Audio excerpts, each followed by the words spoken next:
ओम शांति। ओम शांति। ओम शांति। कर्म गति के ज्ञाता परम पिता परमात्मा शिव ने हमें अपनी गृहस्थी को पवित्र बनाने के लिए अनमोल साधन बताए कि गृहस्थ में रहते हुए भी कैसे हम पवित्र रहें। क्योंकि आश्रम था पहले, गृहस्थ जो था ना वो आश्रम था पहले। क्या वो आश्रम है? अब तो इतना परिवार में इतना अशांति है कि लोग क्या कर रहे थे, सन्यासी बन जा रहे थे। जिनको नहीं बर्दाश्त हो रहा था वो सन्यासी बन जा रहे थे। जबकि सतयुग त्रेता में वही गृहस्थ था, सब चीज़ अच्छा चल रहा था।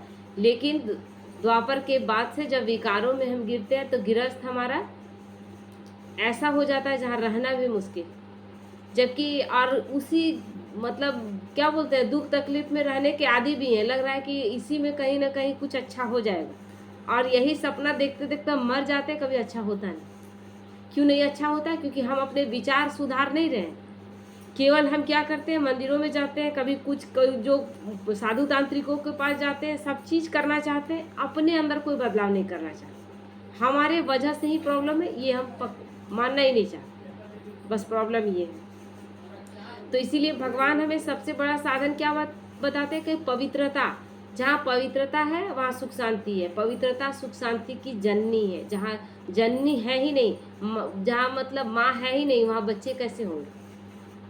तो जहाँ पवित्रता नहीं है उसके बाल बच्चे सुख शांति कहाँ से होंगे? बिना माँ के हम बच्चे चाह रहे हैं। तो हम प्रतिदिन ज्ञान मुरली में अपने संस्कारों को पावन बनाने तथा अनेक कर्मों को महान बनाने की युक्तियाँ सीखते हैं। जब भगवान आते हैं तब हमें ज्ञान मिलता है कि हमें रहना कैसे, हमें बोलना कैसे, हमें कर्म कैसे करना। जन्म जन्मांतर से माया अथवा विकारों की जिन जंजीरों में जकड़े आए हैं, अब उन्हें तोड़कर उनसे आज़ाद होने का ढंग अब हमें परम पिता परमात्मा शिव की कृपा से ज्ञात हुआ है।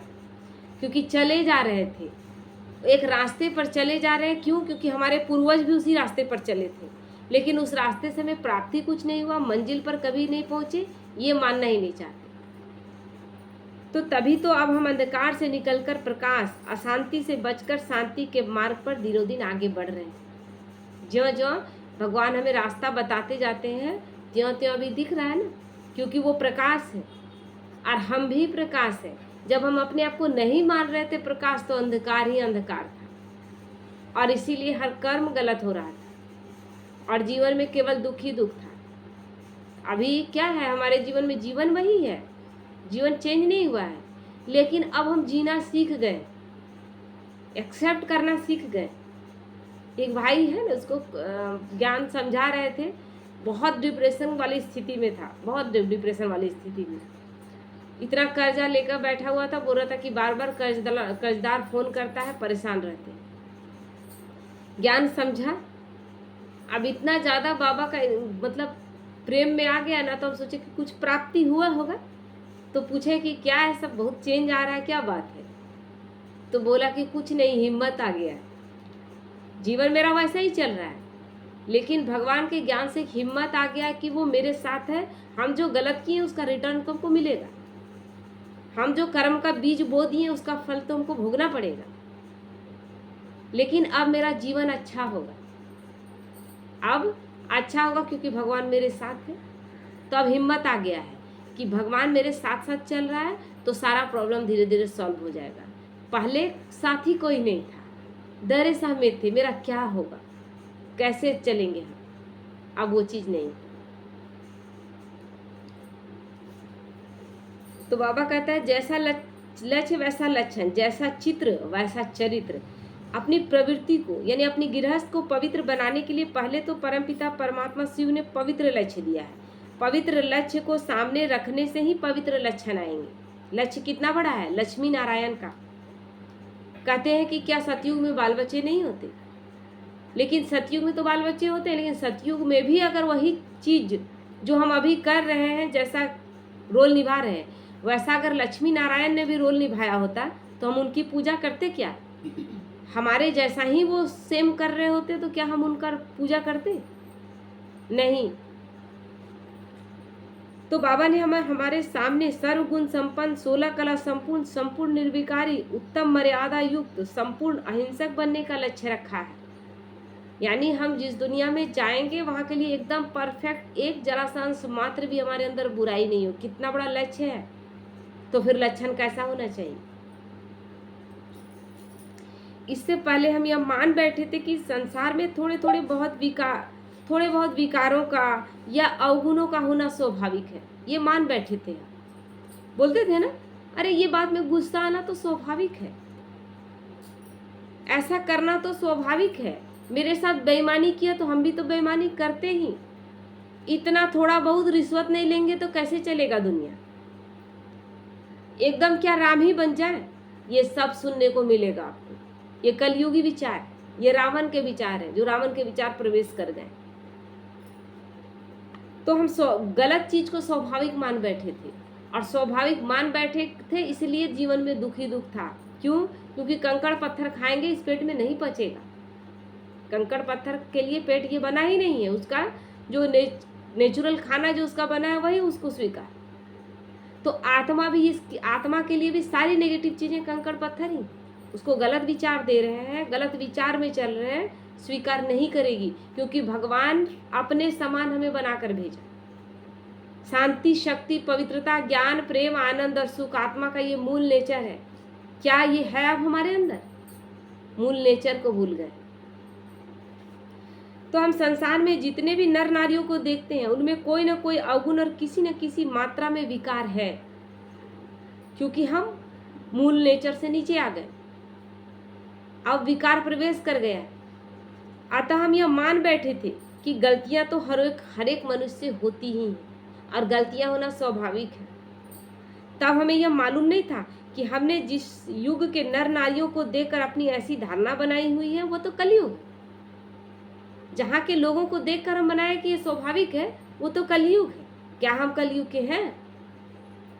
कलयुग के हम नहीं हैं, हम सतयुगी आत्माएं हैं जो धीरे धीरे कलयुग में प्रवेश कर गए। हमारी क्वालिटी नीचे गिर गई है, लेकिन हम कलयुगी नहीं है, हमारा नेचर कलयुगी नहीं है। भगवान ने हमें कलयुगी नेचर बनाकर नहीं भेजा था। तो जो ऐसे नर नारियों के कारण ही निकृष्ट माना जाता है, ऐसे ही हमारे अवगुणों के कारण इस युग को ही बुरा माना जाता है।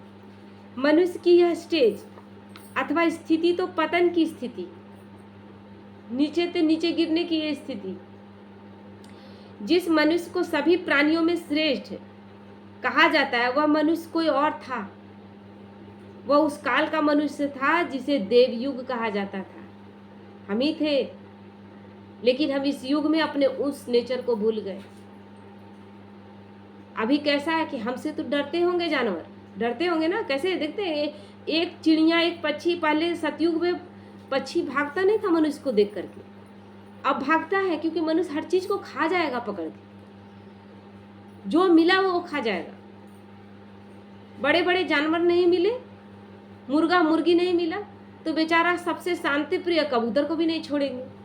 तो चिड़िया भागती है, क्योंकि हमारा वाइब्रेशन है सर्वभक्षी का। हमने ऐसा करके प्रकृति को दे दिया, प्रकृति की चीजें हमसे डरती हैं। तो आज का मनुष्य देवता पद से तो गिरा हुआ है ही, यह मनुष्यता से भी गिर चुका है। देवी देवता तो नहीं रहे, देने वाला गुण तो नहीं रहा, लेकिन अब साधारण मनुष्य भी है। पशु पक्षी किसी को भी काटते हुए जरा सा भी एहसास होता है कि अपने जीवा के स्वाद के लिए हम उसको मार देते हैं। यानी साधारण मनुष्य भी नहीं है। और जानवर को तो छोड़ दीजिए, छोटे छोटे बच्चों तक को हम नहीं छोड़ रहे, छोटी छोटी बच्चियों तक को नहीं छोड़ा। कैसी स्थिति हो गई, विकार कैसा चरम में पहुंच गया। क्योंकि यह तो हिंसक पशुओं की तरह हिंसा वृत्ति वाला है, शीघ्र ही उत्तेजित हो जाता है। ऐसा उत्तेजित हो जाता है, इतना गुस्सा में आ जाता है कि अपने बच्चे तक को काट डालता है। एक हुआ था ना 30-40 साल पहले का, माँ बताती थी, असली घटना था। बच्चा 100 रुपया का नोट, बच्चा क्या जानेगा, एक साल भर का बच्चा जो अभी किसी तरह से घसीट के चल रहा है, वो पैसे की कीमत क्या जानेगा। वो बच्चा ना, बाप कुछ गिन रहा था पैसा, उसमें से 100 रुपया नहीं होता है, बच्चा लपक लेता है और उसके बाद फाड़ दिया। वो इतना गुस्से में आया कि बच्चे को चीर दिया, साल भर के बच्चे को, अपने बच्चे को।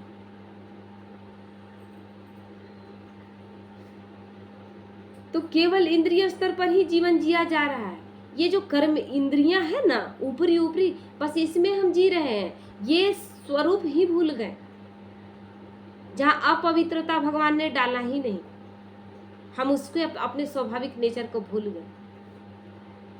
परमपिता परमात्मा शिव ने हमारे सामने संपूर्ण दिव्य नर और नारी का चित्र खींचा है, जिन्हें कि भारत की संस्कृति में लक्ष्मी, श्री लक्ष्मी नारायण अथवा देवता और देवी कहा गया है। ये भगवान हमें बताते हैं कि क्या बनाकर हम तुम लोगों को भेजे थे। भगवान इतनी गंदी चीज बनाएगा क्या? कहते हैं कि ब्रह्मा द्वारा स्थापना, विष्णु द्वारा पालना और शंकर द्वारा विनाश। लेकिन क्या ब्रह्मा ऐसी सृष्टि रचेगा? अभी जो सृष्टि चल रही है, क्या ऐसी सृष्टि भगवान रचेंगे? अगर ऐसी सृष्टि भगवान रचेंगे तो उसको भगवान कहेंगे क्या? तो भगवान तो बड़ी अच्छी सृष्टि रचते हैं, लेकिन वो सृष्टि अब अपने नीचे से नीचे स्तर पर गई हुई है।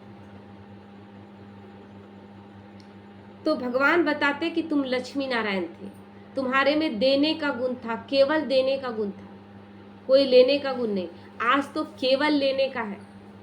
हम दिन रात सोचते हैं कि हम क्या ले लें, किसी का क्या हड़प लें, यही में लगे हुए हैं, जबकि एक छोटी सी छोटी चीज हमें कितने बड़े बड़े पाप में धकेल देती।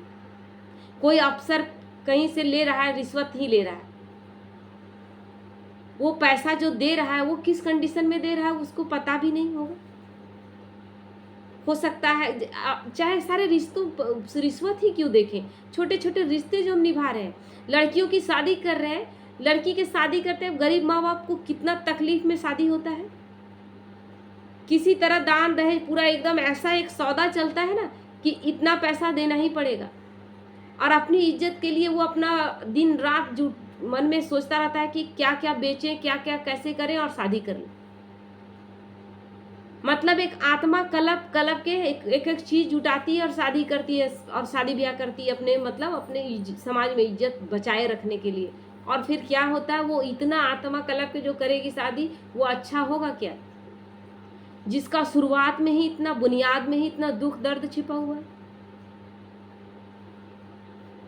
तो केवल बस एक दूसरे को तकलीफ दे रहे हैं और बोलते हैं रिश्ता निभा रहे, और उसके बाद लड़का शादी करके ले गया लड़की को, और फिर प्रेम से रहेंगे। कहाँ से प्रेम से रहेंगे आप?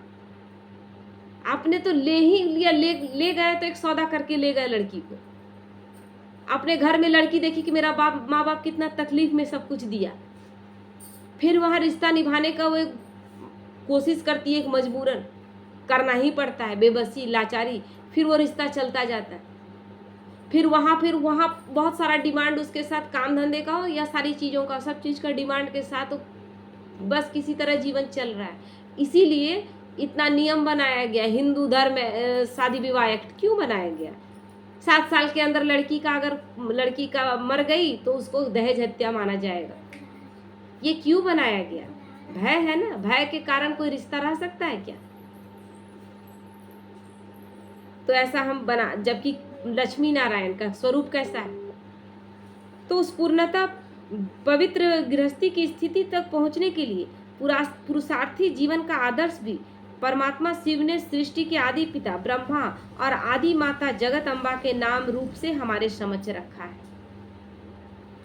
अतः अब जबकि उच्च कर्मों का चित्र हमारे सामने है, तब हमारे लिए चरित्र भी बनाना सहज है ना, क्योंकि हम लक्ष्मी नारायण के रूप में वहाँ कैसे थे वो तो अलग बात है, यहाँ तो करके ब्रह्मा बाबा ने दिखा दिया और मम्मा ने करके दिखाया, कर्म करके हमें दिखाया, और हमें भी बस वो कर्म करना है।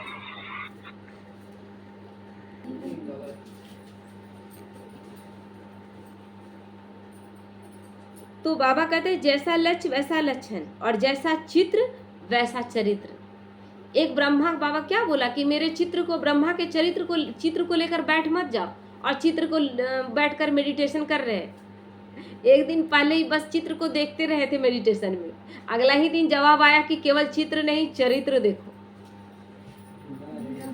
तो यह फार्मूला हमारे सामने रखते हुए परमपिता परमात्मा शिव ने हमारे चलने के लिए कर्मों की जो लकीर लगाई है,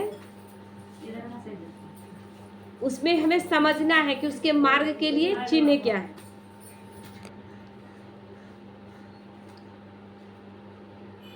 परमपिता परमपिता परमात्मा शिव ने हमें समझाया कि मनुष्य सृष्टि एक रंगमंच है केवल, जहां हम अपना रोल निभाने के लिए आए। हम मनुष्य आत्माएं परमधाम अथवा ब्रह्मलोक से इस बेहद के नाटक मंच पर अपना अपना पाठ अदा करने के लिए आए। अपने पाठ ही के अनुसार हम जन्म जन्मांतर शरीर रूपी वस्त्र को धारण करते हैं। जैसे किसी नाटक में राजा का पाठ अदा करने के लिए व्यक्ति के मस्तिष्क में यह सत्य तो अलुप्त रीति से रहता ही है कि वास्तव में वो राजा नहीं बल्कि अमुक साधारण व्यक्ति ही है। जैसे बताए थे ना कि अमिताभ बच्चन ही हो, कूली का रोल किया, बहुत परफेक्ट रोल किया, लगा कूली ही है, लेकिन क्या उसके कॉन्शियस में ये है ना याद कि वो अमिताभ बच्चन है, कि भूल गया नहीं हम कूली ही हैं? ऐसा होता है क्या? तो हम क्यों भूल गए हैं अपने कॉन्शियस को कि हम एक आत्माएं हैं? हम इस रोल में इतना डूब क्यों जाते हैं कि हम यही हैं अभी, और बस यही हमको जीवन मिला है और जैसे तैसे जोड़ तोड़ अच्छा बुरा करके हमको अपना रोल निभाना है? क्यों?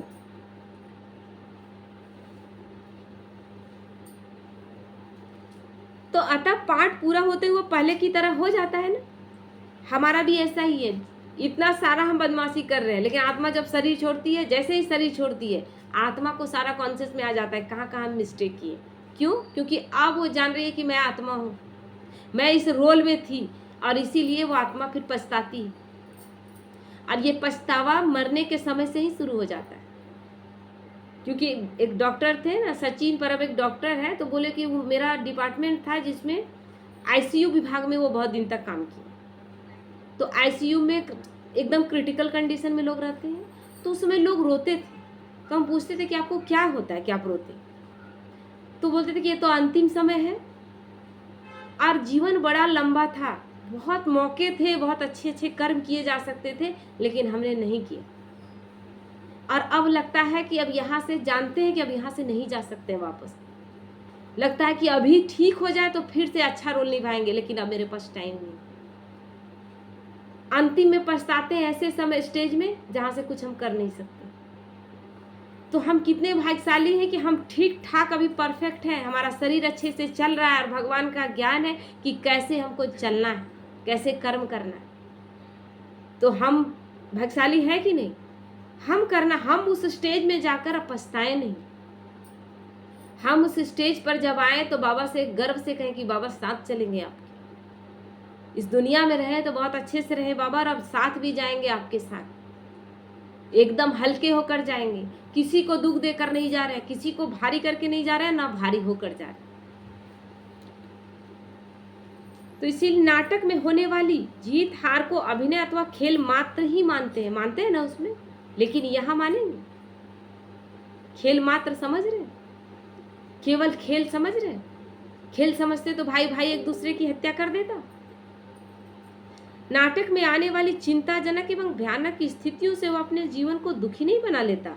ठीक इसी प्रकार परमपिता परमात्मा शिव ने हमें यह शिक्षा दी है कि हमें भी सृष्टि रूपी विराट एवं अनादि नाटक में स्वयं को एक टन मानते हुए इसमें आने वाली सुख दुख की परिस्थितियों से अपने जीवन को उसमें घुसा नहीं देना है, उसमें समा नहीं देना है, बल्कि इन्हें खेल ही का एक भाग मानकर इनसे न्यारे होकर स्वस्थिति में रहना चाहिए। जो हो रहा है इसलिए साक्षी होकर देखना है, क्योंकि बाबा कहता है ड्रामा बना बनाया हुआ। भगवान ने सबको दिया हुआ कि किस आपको अपने रोल को निभाते घड़ी आपको कितना हंसना है, कितना आपको डिस्टर्ब होना है, कैसे किसी को देखना है। वो डायरेक्टर ऐसा है जो सब कुछ दिया हुआ है। अब अगला को दिया हुआ क्रोध करने का, वो क्रोध कर रहा है, आपको खराब लगता है कि हमको मेरे साथ ऐसा कर रहा है, आपके साथ ऐसा कर रहा है कि डायरेक्टर उसको जो रोल दिया अपने रोल को परफेक्ट निभाने की कोशिश कर रहा है, तो वो तो अपना रोल अच्छे से निभा रहा है। इसलिए बाबा कहता है किसी के रोल में इंटरफेयर नहीं करें, जो हमें रोल मिला है उस रोल को हमें परफेक्ट निभाना है। हमें जो रोल मिला है उस रोल को हम देखें। राम का जो रोल किया था अरुण गोविल आज तक याद किया जाता है, लेकिन रावण का जो रोल किया था वो भी आज तक याद किया जाता है। वैसा रोल आज तक कोई नहीं किया। बहुत रामायण बना लेकिन वैसा रोल कोई नहीं किया। तो रावण था फिर भी अपना रोल परफेक्ट निभाया ना, जिसको जो रोल मिला है। तो रावण के रोल से हम डिस्टर्ब हो जाए, राम अपना रोल बदल दे, रावण सीता को चुरा लिया, अब राम मंदोदरी को चुरा ले, कैसा सीन होगा? कैसा पिक्चर बन जाएगा? बुरा बन जाएगा ना। तो हम हर वक्त यही कर रहे हैं, हम हर वक्त पिक्चर बुरा कर दे रहे हैं। तो स्वरूप में टिके रहने की यह एक अच्छी युक्ति है। दुख एवं अशांति से छूटने परंतु फिर भी कर्म को करते रहने का एक ऐसा समन्वयात्मक तरीका है जो कि अद्वितीय है। इस दृष्टिकोण को अपना लेने से मनुष्य में अकर्मण्यता का दोष भी नहीं आता, क्योंकि सन्यासी तो घर बार छोड़ देते हैं। हम कर्म करते हुए भी साक्षी दृष्टा है, जो हो रहा है उसे एक्सेप्ट कर रहा है, क्योंकि एक्सेप्ट नहीं करते वही दुख होता है। कोई कुछ बोला, आप एक्सेप्ट नहीं कर पाए, कैसे बोल दिया, यानी एक्सेप्ट नहीं किए, उससे आप एक्सपेक्ट किए कि वो इज्जत से बात करें। जहां आप अपेक्षा करेंगे वहां आप दुख का कारण वो आपके लिए बन जाएगा। क्यों? क्योंकि उसके वो चाहेगा वैसा उस व्यवहार अपना करेगा। आप उसको तो नहीं बदल सकते, लेकिन आप उसको बदलने की कोशिश कर रहे हैं, आप स्वयं को बदल नहीं पा रहे। भगवान कहते हैं कि एक आसान तरीका, सब एक्सेप्ट करें, जो जैसा कर रहा है एक्सेप्ट करें, यानी कोई क्वेश्चन नहीं उठाए। मैं अपना रोल अच्छे से निभाऊं। जब एक पिक्चर लिखा जाता है ना, तो डायरेक्टर सबको अपना अपना रोल समझा दिया, सब अपने रोल को अच्छे से निभाते, लेकिन वो पिक्चर सुपर डुपर हिट हो जाता है। लेकिन देखिएगा कि सारे एक्टर्स को अवार्ड नहीं मिलता है, सारे एक्टर्स को अवार्ड नहीं मिलता है। कभी कभी बेस्ट एक्टर का अवार्ड नहीं मिलता है, और सपोर्टिंग एक्टर जो बहुत अच्छा रोल किया था वो अच्छा रोल कर निभा लेता है, मतलब उसको मिल जाता है सपोर्टिंग एक्टर का कि वो बहुत अच्छा रोल किया था, और किसी दूसरे पिक्चर में बेस्ट एक्टर का रोल किसी और को मिल जाता है, क्योंकि इस पिक्चर में जो छोटा सा रोल मिला था उसने अपना रोल बहुत अच्छे से निभाया। तो ये पिक्चर बन रहा है जिसमें हम अपने जगह पर, डायरेक्टर हमको दिया है, हम अपना रोल अच्छे से निभाए। तो वह आलस एवं प्रमाद के वशीभूत भी नहीं होता। वह अर्जुन की तरह कर्म रूपी धनुष बाण को भी छोड़कर किंग कर्तव्य विमूढ़ के मोह और विषाद की उलझन में भी नहीं आता कि हम क्या करें। अर्जुन छोड़ दिया ना, धनुष बाण सब छोड़ दिया कि सब मेरे अपने हैं। लेकिन बाबा यहाँ क्या बता दिया कि कर्म छोड़ के सन्यासी भी नहीं बनना है और अर्जुन भी नहीं बनना है, हमें अपना कर्म करना है साक्षी दृष्टा होकर, बिना मोह का, नष्टो मोहा स्मृति स्वरूप। और विकर्म करके दुख का भागी भी नहीं बनता, बल्कि वह एक नाटक के पात्र की न्यायी अपने कृत्य को बड़ी खूबी से, बड़ी कला से और कौशल से निभाता है।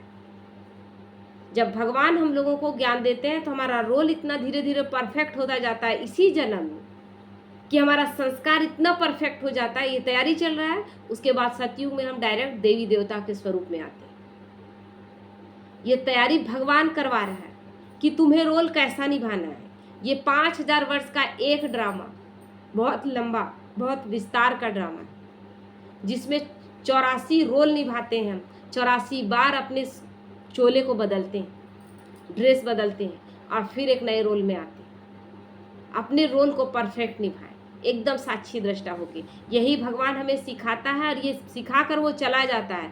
हम सतयुग त्रेता निभाते हैं, द्वापर कलयुग के बाद हमारा स्थिति, द्वापर से ही स्थिति हम भूलते जाते हैं, और फिर हम अपने हिसाब से करने लगते हैं। भगवान वहाँ इंटरफेयर नहीं करता, जैसा कर्म वैसा फल।